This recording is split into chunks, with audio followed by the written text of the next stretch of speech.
Hi there, welcome to Tales from the Mile of Gold. This is our 5th installment, and we're here today with Randy. Thank you so much. My pleasure. So, tell me about yourself.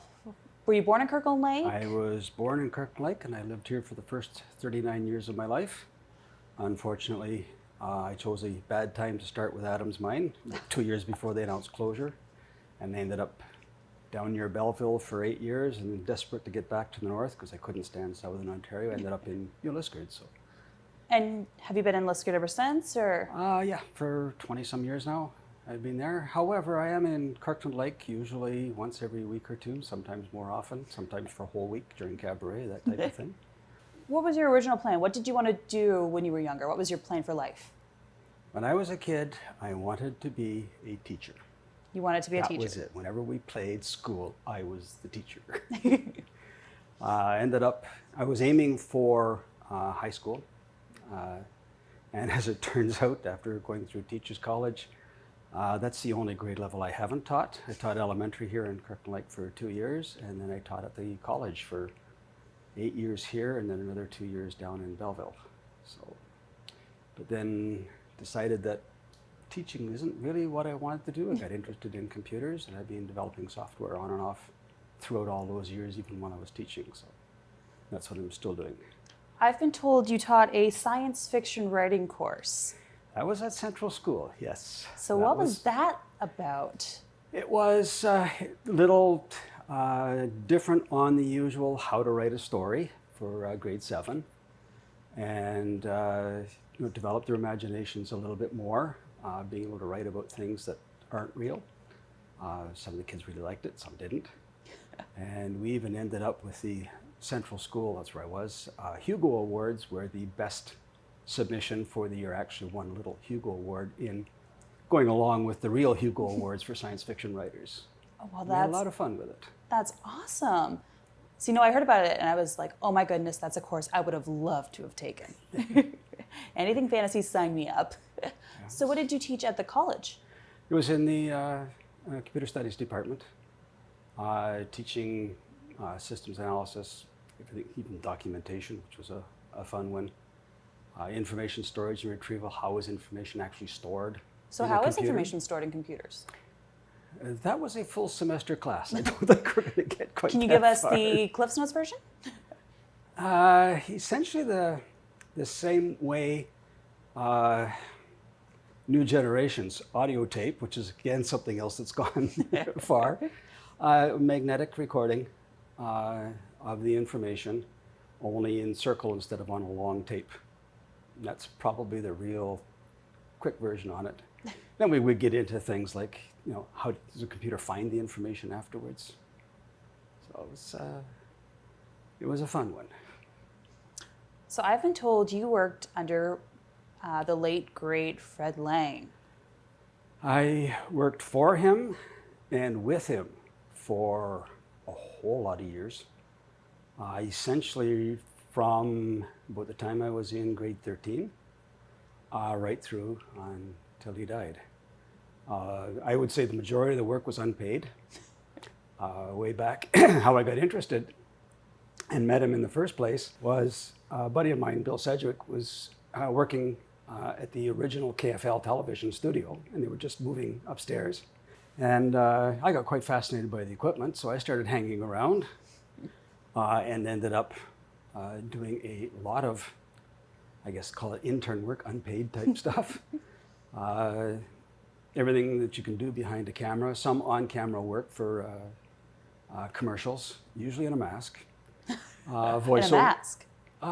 Yeah, I freeze on camera, and I didn't really like it so much, but the one I wore a mask for, I remember it was Monster Days at one of the local department stores.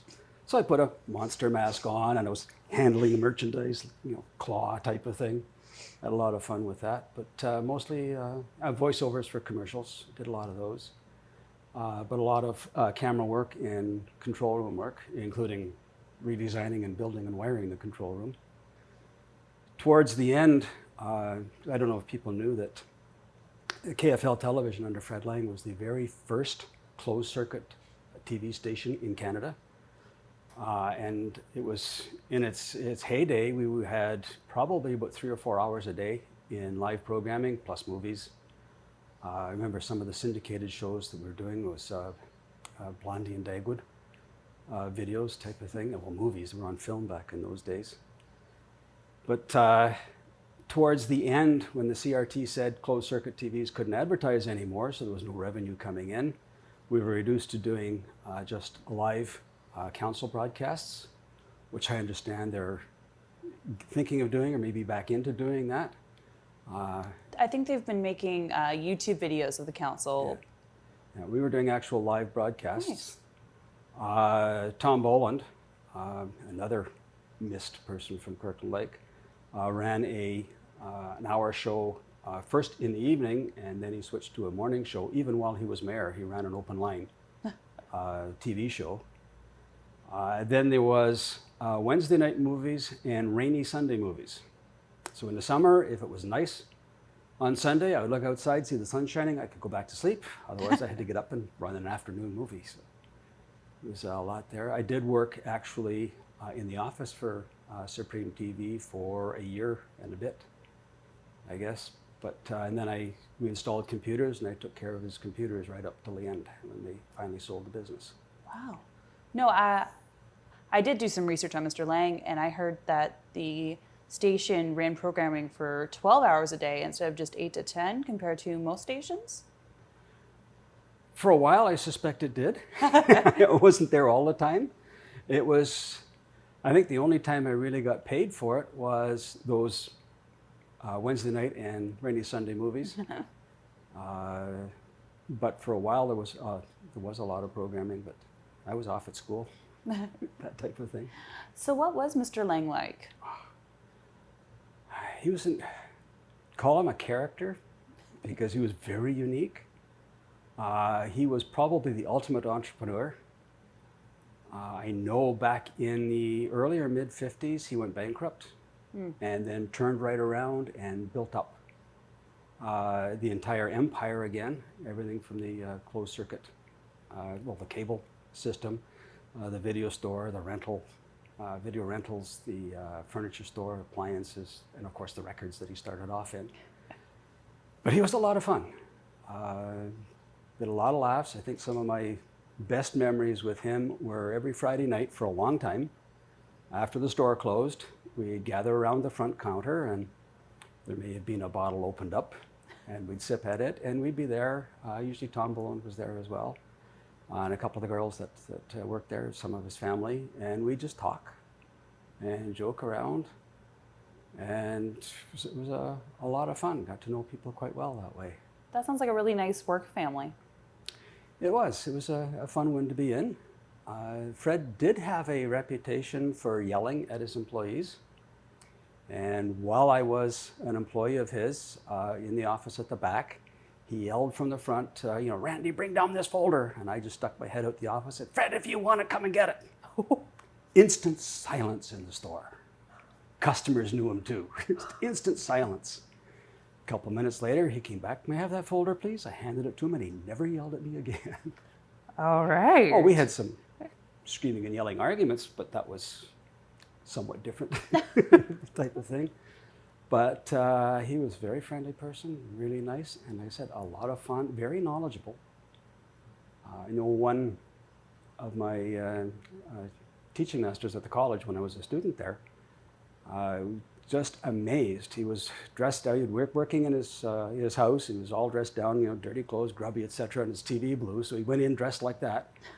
And he said Fred immediately picked out what type of TV he could best afford, knowing that he was actually worth more than the clothes indicated. And he said it was just amazing how he could judge people that way. So it's quite the person. I miss him. So did anything ever go wrong? Oh, normally. That's kind of the way it works. The first one was the fire in the video store, which was just a couple of doors up from here. And we had a terminal in the video store to the main computer that was sitting in the main Supreme building. And when the heat melted down the terminal, it slapped 110 back on the video signal, the computer signal lines, back to the store, and blew every circuit board in the computer. So we were madly scrambling trying to get it back running again.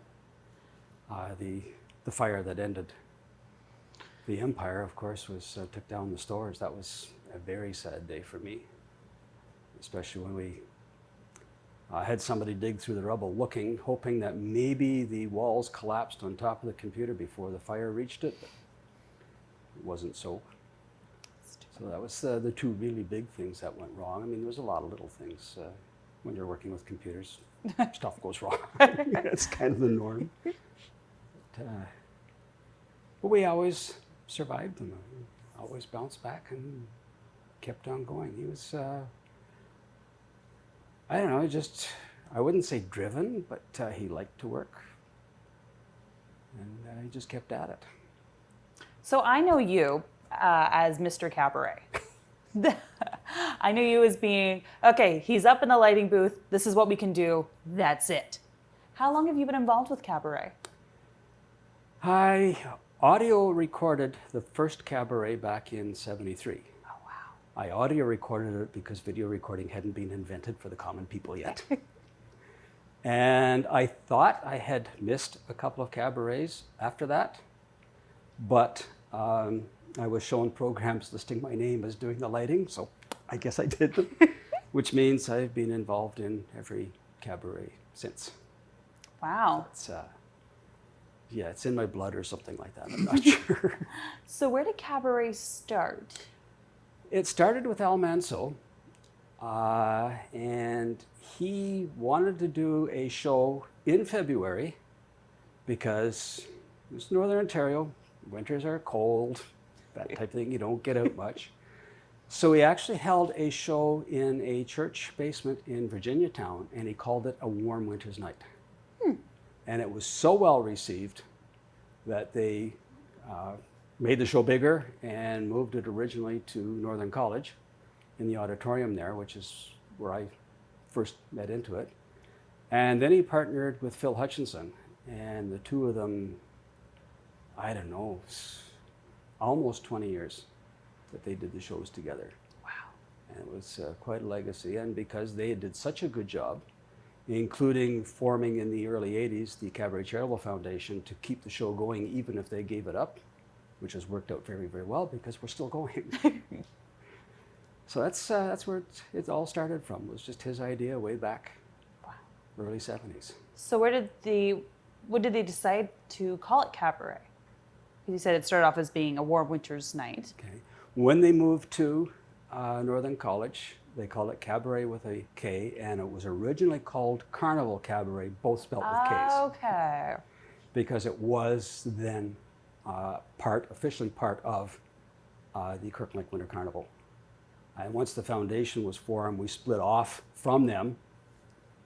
Still have it at the same time. We're still part of the carnival, I was etc. gonna say. It's just that the people organizing the carnival don't have to worry about organizing the cabaret as well, because that's done totally independently.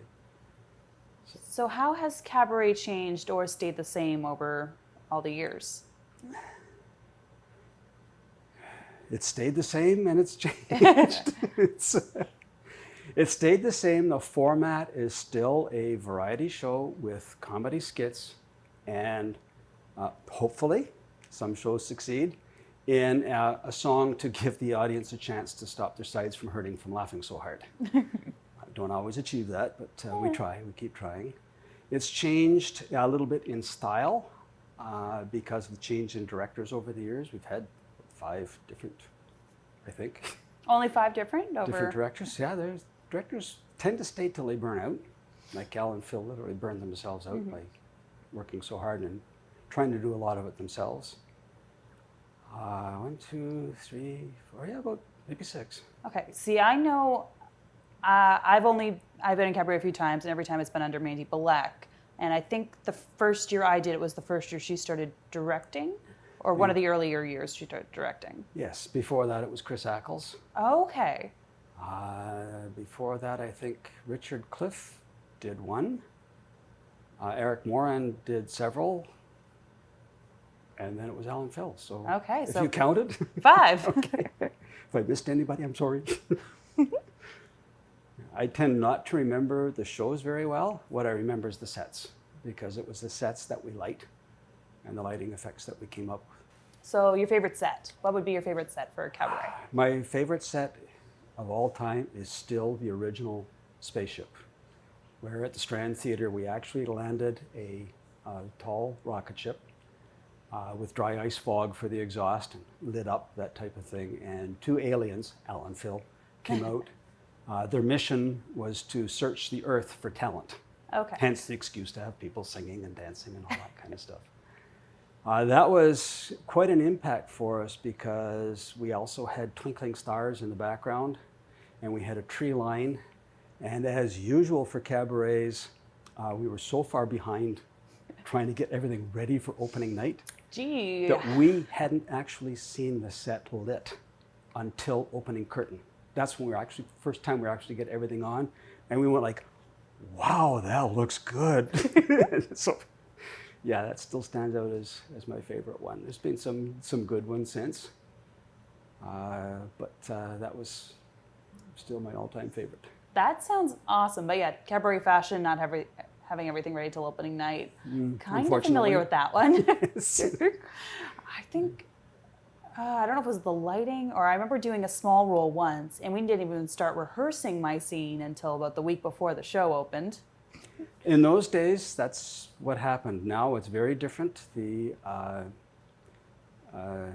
script writing starts right after, sometimes before the current year's show.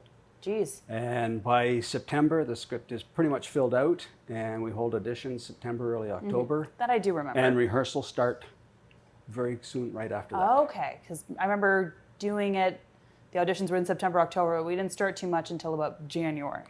Now we actually start a little earlier. That's good. Because it was just a little too hectic. I was always amazed. Like sometimes the very first run through in cabarets would be dress rehearsal. Oh yeah. And I think the worst dress rehearsal ever, we got through the first half. That was it. We never finished a rehearsal of the second half. Yep. Opening night, guess Here which goes half nothing. was better? The second half, which hadn't been rehearsed, was actually better. Because I think all the performers went home and got really scared, memorized their lines, and it just flowed really, really well. So somehow it always comes together, but it was too hard on the nerves, especially as I get older. So now things are much smoother, a lot more rehearsing ahead of time, and several run-throughs before dress rehearsal. Although there's still props and set pieces that aren't done until dress rehearsals, and sometimes not till opening night. But Opening night, they're or not as severe as they used to be. maybe partway through opening night, depending on the prop. Yeah, it's been known to happen. That's what happens when you have all volunteers who also have, like, real life jobs and families that they have to see every now and again. Oh, for sure. I know my wife learned very, very quickly that for that 1 week in February, even when I lived in Kirkland Lake, don't expect to see me. Practically lived in the theaters or the auditorium, wherever we are. And now that I'm not here, I still move to Kirkland Lake for that week. Well, there's a reason it's called Hell Week. That's fun week. It's still, even with all of the stresses, etc., and things that go wrong, things that don't work, people who drop out at the last minute. In the end, we still have a lot of laughs. I meet some fascinating people, and it's still for well sure. worth it. If it wasn't, I wouldn't be doing it. Oh no, I have very fond memories of Cabaret, especially of that 1 week where you truly become a family of a cast because you're spending every night, every waking moment together. You're living at the theater, no matter what kind of a role you have. Mm-hmm. Yes, that's why I don't know when the term actually came about, but we started calling it the Cabaret family. Mm-hmm. Because you really do. Yes, you still have fights, but the love is still there. When you pack 20 people into one dressing room, you better all learn how to get along or else.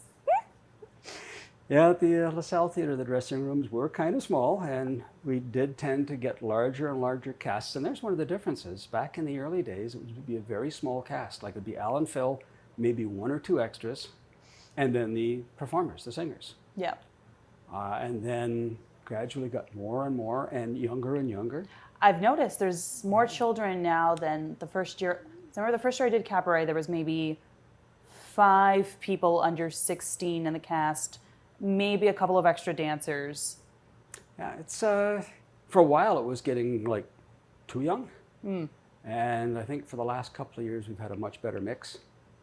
You don't want to, in spite of the fact they're a lot more trouble, eliminate the young people, because some of those kids become incredibly talented singers or dancers as they get older.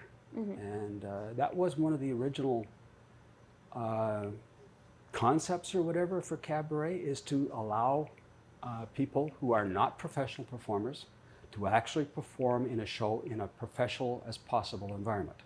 I said as possible, because sometimes the backstage environment is not professional. No. But we try, and we try to do a show that it doesn't look like something that was thrown together in February like some years happened. Mind you, the show never looked like that, but No. it seemed that way at times. And it's, I think one of the thrilling moments recently, as we're still back at the LaSalle Theatre, I consider that still recent, we had a woman contact the directors and say, look, I got one of the Cabaret scholarships back when I was heading off to university, and I feel it's time to pay it back. Can I help out in any way? I can do vocal coaching, that type of thing. And so we asked her, like, what are you doing? Oh, I'm singing with the opera in Montreal. Oh, no big deal. Whoa. Just casually. Yep, start on Cabaret and end up with the Montreal Opera. It was quite thrilling. That's, wow. And we've had others that have gone on to professional careers in the arts, which is what we're all about. And one of the reasons we started the scholarships, and we do offer 2 scholarships to high school students from Kirkland Lake, either the high schools, who are going off in the performing or fine arts. Because when the government passed a law saying cigarette companies could no longer, Du Maurier specifically, could advertise, they dropped all their sponsorship of the arts, and there was nothing. If you want to continue your education in science, engineering, business, sports, there's tons of money available to you. If you're going off in the arts, it's very, very limited. So we have made it an effort to try to give away the 2 scholarships every year. Sometimes we don't make it because there aren't 2 continuing on in the arts, or 2 that don't even hear about it. But that's a very rewarding part of being involved in Cabaret, is helping people get their education, because it's not cheap. And especially when they come back and let you know what they've done with their lives, it's pretty thrilling, very rewarding. Yeah, no, I'll always have fond memories of Cabaret and the opportunities it gave me when I was growing up in Kirkland Lake. And I learned how to get changed really fast. It was great. Quick change artist for sure, because sometimes you don't get much of a break. Well, especially with the 2012 show, with being in every scene, and I wasn't the only one who did it, every scene, and then being the Pink Panther in between every act, and being in every dance routine. Thank you for letting me do that. But trust me, it was our pleasure. Thank you for letting me do that. But yeah, it taught me how to get changed really fast. Yeah, but granted, my clothes still wind up in a pile on the floor, so. Oh, there's no time to be neat. Back in the days of LaSalle, before we had the apartment on the 2nd floor for our storage area, as you probably well know, were cabinets tucked into the back of dressing rooms, which took very valuable space in the dressing room. So after the show, if we needed replacement part or material, we'd go up in there and take a look at the dressing room and, okay, get my stuff, get out of here. Yeah. How everybody found the parts to the costume the next day was amazing, but it always worked. Yeah, no, I remember those dressing rooms. I remember signing my name on the walls. That was something, yeah. That was a nice Cabaret tradition. Yeah, when we were asked to leave the theater, the last thing I did is I took my camera in and I took pictures of every wall, every signature. Oh, wow. Unfortunately, of course, some of the signatures disappeared because they put them on the walls of those cabinets that we eventually removed. And that tradition kind of got started after the fire at the Strand Theatre, and we moved to the LaSalle. When we moved in, there were signatures on the walls of the dressing room. One date I remember distinctly was 1945. Whoa. And I thought, that is amazing. We tried to preserve those walls, but unfortunately where they were stored got flooded and they were damaged beyond repair. But it was something. So when we told people about the signatures, of course, everybody started signing the walls, and it looked good. We didn't mind that at all. 'Cause, you get a day when things aren't going right, when you're trying to build a set and the show's coming up close and you get a little rattled, you just wander through the dressing room and read all the signatures and some of the sayings that went with them. And put you in a good mood, and you come back and carry on where everything went wrong and make it right. So did you film, so you did the audio recording of the first show, the original show. Yes.